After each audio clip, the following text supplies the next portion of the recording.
भगवान श्री कृष्ण ने कौरवों के साथ धोखा किया, लेकिन क्या आपने कभी सोचा कि अधर्म के मार्ग पर चल रहे इन पापियों का यदि अंत ना होता तो उस समय के समाज की तस्वीरें कैसी होती? आने वाला समय कैसा होता?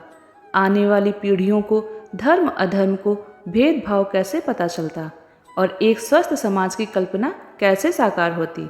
ऐसे ही तमाम सवाल के जवाब श्रीमद् भगवद गीता में मौजूद हैं, जो आज के युग में भी उतने ही सार्थक हैं जितने सदियों पहले कहे गए थे।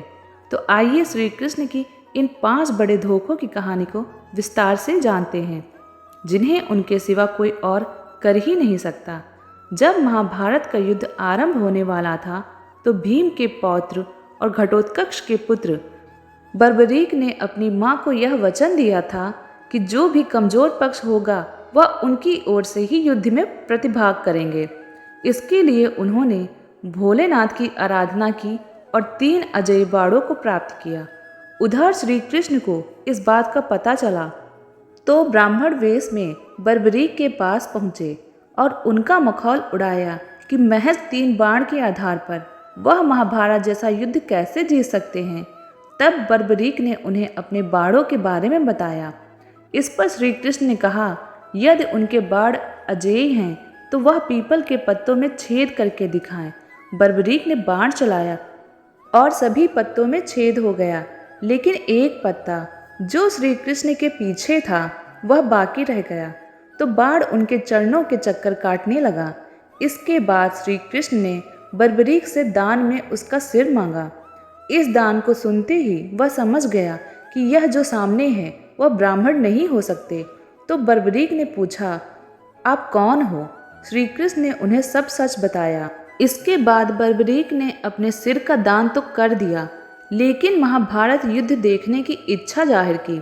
इस पर श्री कृष्ण ने बर्बरीक की महाभारत युद्ध को देखने की इच्छा पूर्ति के लिए उस पर अमृत का छिड़काव करके एक पहाड़ी पर उसका सिर रख दिया, ताकि वह पूरा महाभारत का युद्ध देख सके। महाभारत के अनुसार जब कर्ण और अर्जुन का युद्ध चल रहा था, तब संग्राम में कर्ण ने अपने बाणों से शत्रु पक्ष के बहुत से वीरों का संहार कर डाला।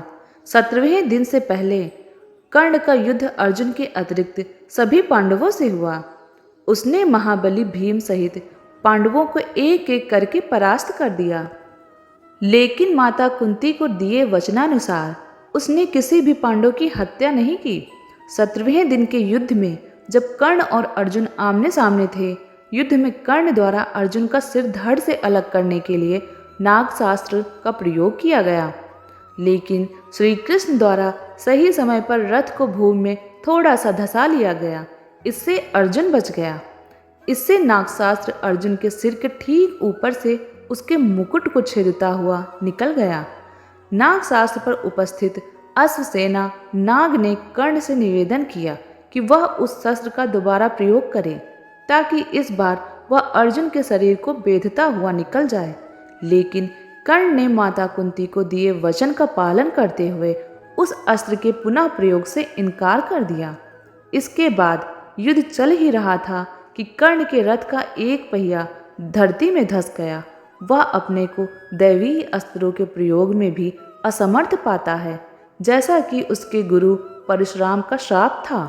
तब कर्ण ने अपने रथ के पहिए को निकालने के लिए नीचे उतरा और अर्जुन से निवेदन किया कि वह युद्ध के नियमों का पालन करते हुए कुछ देर के लिए उस पर बाण चलाना बंद कर दे। तब श्री कृष्ण अर्जुन से कहते हैं कि कर्ण को कोई अधिकार नहीं है कि वह अब युद्ध नियमों और धर्म की बात करे, जबकि स्वयं उसने भी अभिमन्यु के वध के समय किसी भी युद्ध नियम और धर्म का पालन नहीं किया था। उन्होंने अर्जुन से कहा, अभी कर्ण असहाय है, इसलिए उसका वध करें। तब अर्जुन ने एक दैवीय अस्त्र का उपयोग करते हुए कर्ण का सिर धड़ से अलग कर दिया। सूर्यास्त से पहले जयद्रथ को मारने की अर्जुन की प्रतिज्ञा सुनकर जयद्रथ कांपने लगा। तब द्रोणाचार्य ने उसे आश्वासन दिया कि वे ऐसा व्यूह बनाएंगे कि अर्जुन उसे देख ही नहीं पाएगा। वे स्वयं अर्जुन से लड़ते रहेंगे तथा व्यूह के द्वार पर भी स्वयं ही रहेंगे। अगले दिन युद्ध शुरू हुआ। अर्जुन को जयद्रथ कहीं दिखाई नहीं दे रहे थे। उधर दिन बीतने लगा। धीरे धीरे अर्जुन की निराशा बढ़ती गई। यह देखकर श्री कृष्ण बोले, पार्थ, समय बीत रहा है और कौरव सेना ने जयद्रथ को रक्षा कवच में घेर रखा है। अतः तुम शीघ्रता से कौरव सेना का संहार करते हुए अपने लक्ष्य की ओर बढ़ो। यह सुनकर अर्जुन आगे बढ़े, लेकिन जयद्रथ तक पहुंचना मुश्किल था। सूर्यास्त होने वाली थी। तब श्री कृष्ण ने अपनी माया फैला दी। इसके फलस्वरूप सूर्य बादलों में छिप गया और शाम का भ्रम उत्पन्न हो गया। शाम होते देख जयद्रथ और दुर्योधन प्रसन्नता से उछल पड़े।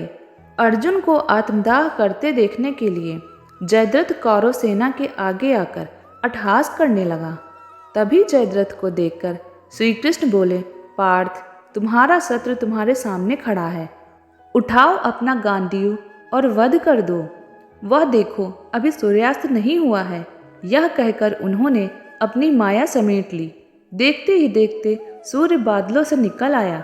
सबकी दृष्टि आसमान की ओर उठ गई। सूर्य अभी भी चमक रहा था। तब अर्जुन ने अपना गांडीव उठा लिया और श्री कृष्ण के कहे अनुसार जयद्रथ की गर्दन पर इस तरह वार किया कि उसका सिर उत्तर दिशा में 100 योजन की दूरी पर तप कर रहे उसके पिता की गोद में जाकर गिरा। जयद्रथ का पिता चौंक कर उठा तो उसकी गोद में से सिर जमीन पर गिर गया। सिर के जमीन पर गिरते ही उनके सिर के भी 100 टुकड़े हो गए। पौराणिक कथाओं अनुसार मगध के शासक जरासंध ने मथुरा पर हमला करा दिया। हमले के लिए जरासंध ने शिव जी से अजय का वरदान प्राप्त काल यवन को भेजा। वरदान के कारण श्री कृष्ण ने काल यवन को नहीं मारा। काल यवन से भयंकर युद्ध चल रहा था। युद्ध के दौरान वह रण छोड़कर ललितपुर के धौजरी के पास पर्वत पर स्थित एक गुफा में आकर छुप गए। गुफा में उस समय मुचुकुंद ऋषि तपस्या कर रहे थे। उन्हें वरदान था कि उनकी दृष्टि सबसे पहले जिस पर पड़ेगी वह भस्म हो जाएगा। श्री कृष्ण ने अपना पहने पीला वस्त्र मुचुकुंद ऋषि के ऊपर डाल और गुफा में ही छिप गए। भगवान कृष्ण का पीछा करते हुए काल यवन गुफा तक आ पहुंचा। काल यवन ने पीले वस्त्र में तपस्या कर रहे मुचुकुंद ऋषि को श्री कृष्ण समझा और भगवान कृष्ण के धोखे में मुचुकुंद ऋषि को मारना शुरू कर दिया। ऋषि मुचुकुंद ने जैसे ही आंख खोली, उनकी दृष्टि हमला कर रहे काल यवन पर पड़ी। इससे वह भस्म हो गया। इस तरह से श्री कृष्ण ने बिना स्वयं मारे ही काल यवन का वध करा दिया। इस घटना के बाद से युद्ध भूमि छोड़ ललितपुर की इस गुफा में आने के कारण भगवान श्री कृष्ण का नाम रण छोड़ पड़ गया। महाभारत का युद्ध अपने अंत की ओर था। युद्ध में सभी कौरव मारे गए थे। केवल दुर्योधन ही अब तक जीवित बचा हुआ था। ऐसे में गांधारी ने अपनी आंखों की पट्टी खोलकर दुर्योधन के शरीर को वज्र का करना चाहा। गांधारी ने भगवान शिव से यह वरदान पाया था कि वह जिस किसी को भी अपने नेत्रों की पट्टी खोलकर नग्नावस्था में देखेगी, उसका शरीर वज्र का हो जाएगा। इसीलिए गांधारी ने दुर्योधन से कहा कि वह गंगा में स्नान करने के पश्चात उसके सामने नग्न अवस्था में उपस्थित हो। महाभारत के अनुसार जब दुर्योधन गंगा स्नान के बाद नग्न अवस्था में गांधारी के समक्ष उपस्थित होने के लिए आ रहा था, तभी मार्ग में श्री कृष्ण उसे मिल गए। उन्होंने दुर्योधन से कहा, इतना बड़ा हो जाने के बाद भी तुम अपनी माता के समक्ष नग्न होकर जाओगे, क्या तुम्हें लज्जा नहीं आती? इस पर दुर्योधन ने अपनी जंघा पर पत्ते लपेट लिए और गांधारी के समक्ष उपस्थित हो गया। जब गांधारी ने अपने नेत्रों से पट्टी खोलकर उसे देखा तो उसकी दिव्य दृष्टि जंघा पर नहीं पड़ सकी। इसके चलते दुर्योधन की जंघाएं वज्र की नहीं हो सकी। युद्ध के अंत समय में दुर्योधन एक सरोवर में प्रवेश कर गया। उसने कहा कि मेरे पक्ष के लोगों से कह देना कि मैं राज्यहीन हो जाने के कारण सरोवर में प्रवेश कर गया हूँ। वह सरोवर में जाकर छिप गया तथा माया से उसका पानी बांध लिया।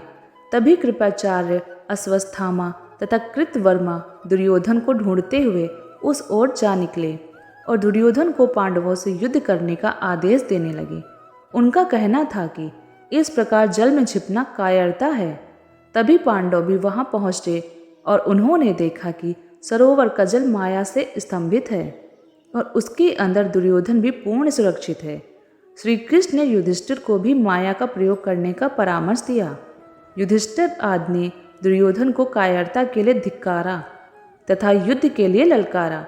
तब श्री कृष्ण ने कहा कि आप लोगों में से भीम से इतर कोई भी दुर्योधन से गदा युद्ध करने योग्य नहीं है। तभी दोनों का द्वंद्व युद्ध आरंभ हुआ और भीम के देखने पर श्री कृष्ण ने अपनी बाएं जांघ को ठोका। भीम संकेत समझ गए और उन्होंने पैंतरा बदलते हुए दुर्योधन की जांघें गदा के प्रहार से तोड़ डाली। जय श्री कृष्ण।